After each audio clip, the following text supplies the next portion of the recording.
그래요. 그러니까 결국 되어가기는 되어가는데 그들은 잘못된 방향을 향해 나가는 거죠. 바울 역시 우리 주님을 만나기 전에는 되어감의 존재로 충실하게 살아갔어요. 여러분, 이 땅에 얼마나 정말 성실하게 충실하게 살아가고 있는 사람들이 많은지 모릅니다. 그런데 그 충실과 성실이 어떤 목적을 향해 나가는 것이냐 하는 것을 우리가 분별해야 됩니다. 때때로 전도하다 보면 그런 얘기를 듣습니다. 나는 법 없이도 살 사람입니다. 예수 믿는 당신들이나 좀 정신 차리고 잘 사세요. 아주 쓴소리를 들을 때가 있어요. 물론 우리 크리스찬들이 정말 잘 살아야 되죠. 세상 사람들에게 귀감이 되는 삶을 살아야 되는 건 마땅합니다.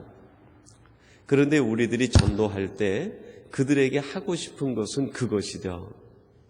삶을 살아가는데 우리들이 성실하게 살고 진실되게 살고 정말 법 없이 사는 것 중요하지만 그 목적과 방향이 무엇이냐 그거를 점검해 보자는 거예요. 우리는 부족하고 때로는 실수하고 허물이 있지만 그래도 우리는 방향과 목적을 분명하게 잡고 나간다는 것이죠. 방향과 목적이 잘못되면 수정할 방법이 없는데 세상 사람들은 그걸 모르고 살아가고 있는 거예요. 자기 되어감의 존재를 위해서 자기 생각을 추구하며 그 목적을 쫓아 살아가는 거죠. 여러분, 그렇게 살아가서 자기 목적이 이루어지는 경우가 있어요. 사람들은 그것을 성공이라고 얘기합니다.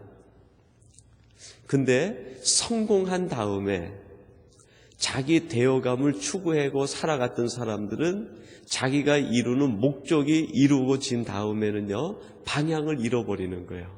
그 다음엔 어디로 가야 될지. 거기에서 오히려 성공한 사람들이 절망을 느끼고 자기 인생의 절벽에 서게 돼요. 내가 여기까지 왔는데 이제 어디를 가는가? 내가 어디로 가야 되는가? 한국에 있을 때 대학원을 공부하면서 상담학을 이제 부전공을 하면서 같이 공부를 했는데요. 그러면서 그 상담 실습을 이제 선생님이 요구를 해요. 그래서 한 10명 정도 특정인에 대해서 상담을 하고 보고서를 써서 제출하라는 거예요. 그게 이제 학점을 내는데 그것이 기본 보고가 되는 거죠. 그래서 상담센터에 가가지고 상담하러 온 분들과 대화를 합니다. 때로는 경제로 아주 여유 있는 사람들, 기업으로도 잘 기업이 운영되고 있는 사람들, 또 지식적으로도 학문적으로도 사회적으로도 갖추고 있는 사람들이 때때로 와서 상담할 때가 있어요. 근데 처음에 들을 때는 이분이 도대체 무슨 얘기를 하러 왔는지 감을 잡을 수가 없어요. 자기가 지금 모든 것이 다 잘 되고 있다는 거예요. 근데 그 얘기를 하루 이틀 들어주다 보면 마지막에 가서 결론이 꼭 그래요. 그런데 목사님, 제가 지금 어디로 가야 될지 모르겠습니다. 우리 가정은 모든 것이 완벽한데 어디로 가야 될지 모르겠습니다. 내 자신의 인생을 보면 부족한 게 하나도 없는데 어디로 가야 될지 모르겠습니다. 제가 느낀 것은 그거예요. 인생의 목적을 잘못 선정했구나. 인생의 방향을 잘못 설정했구나. 내 자신을 만들기 위해서 갔을 때, 그것이 만들어졌을 때 거기에서 느끼는 절망감, 그거를 감당하지 못하고요, 중독에 빠지는 거예요.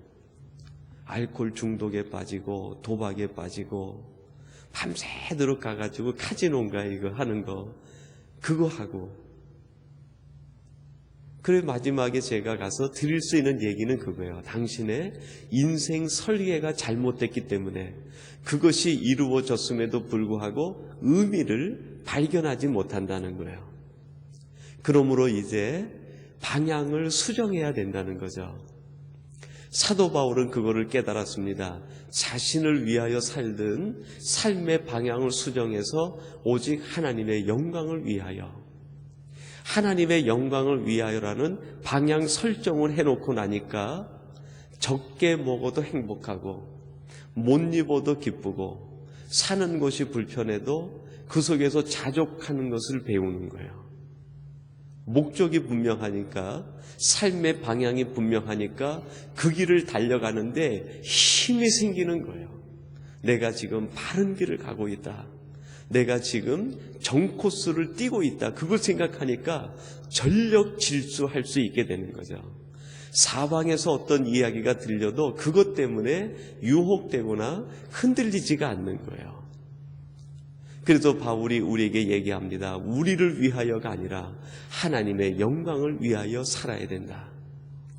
근데 오늘 본문에 나오는 이스라엘 백성들은 이 목적을 잊어버리고 말았어요. 이것이 실종되니까 그들은 헛된 것에 마음을 빼앗기고 말았습니다. 그리고 그들이 하는 얘기가 무엇입니까? 두 번째는요, 잘못된 신앙의 방향이 우리 사람을 어디로 끌고 가는가 2절이 가르쳐 주는데, 우리 2절을 한번 같이 봉독해 보십시다. 아론이 그들에게 이르되 너희 아내와 자녀의 귀에 금고리를 빼어 내게로 가져오라.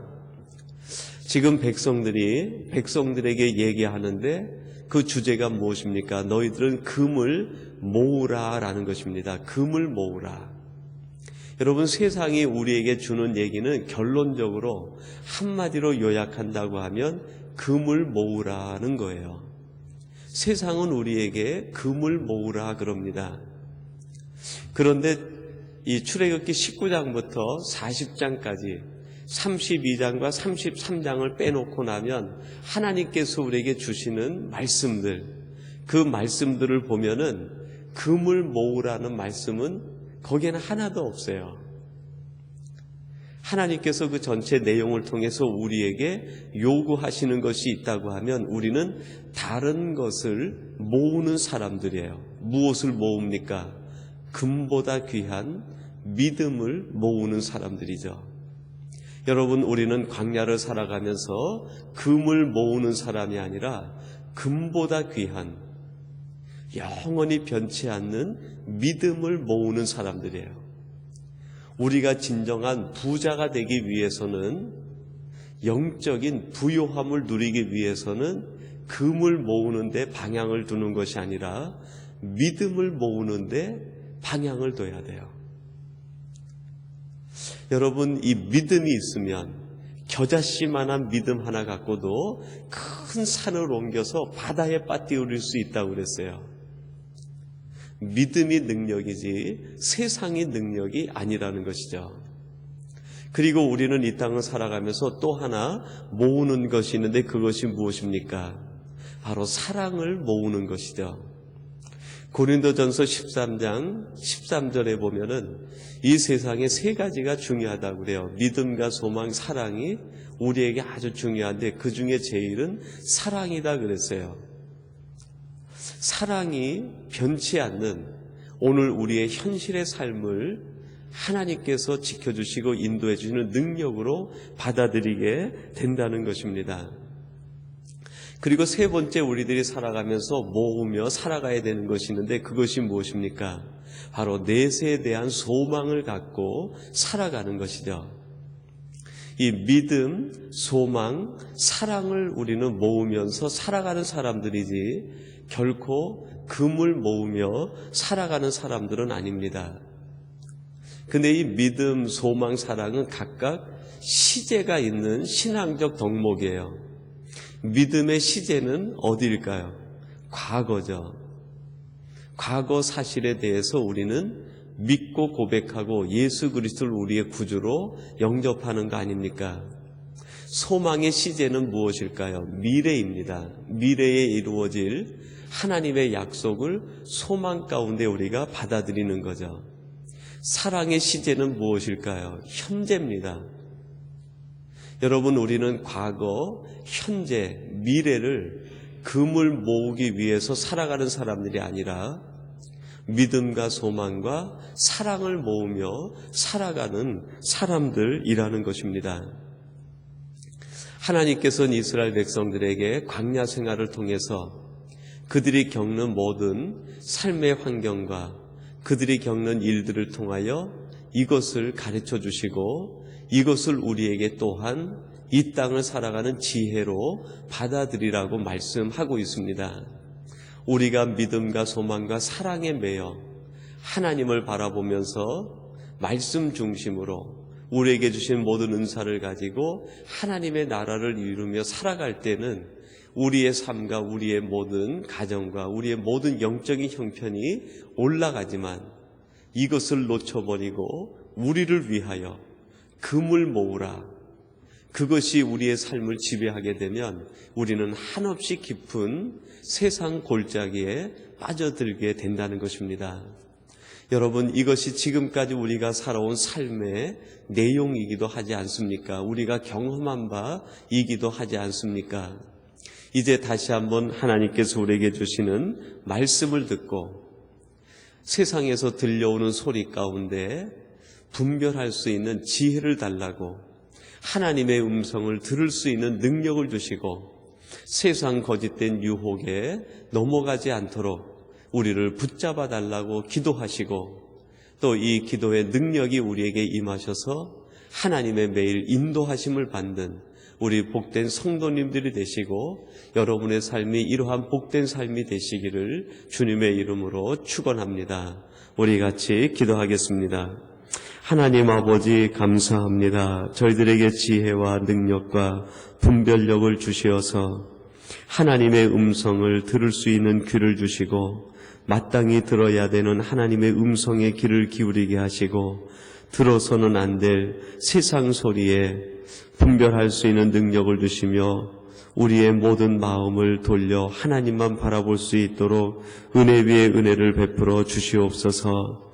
아버지 하나님, 저희들이 이 땅을 살아가면서 오직 하나님의 말씀에 집중하게 하시고 하나님께서 우리에게 주신 것 가지고 은사적 삶을 살 수 있도록 은혜 위에 은혜를 베풀어 주시옵소서. 세상은 끊임없이 우리에게 내 자신을 위하여 살라고 유혹합니다.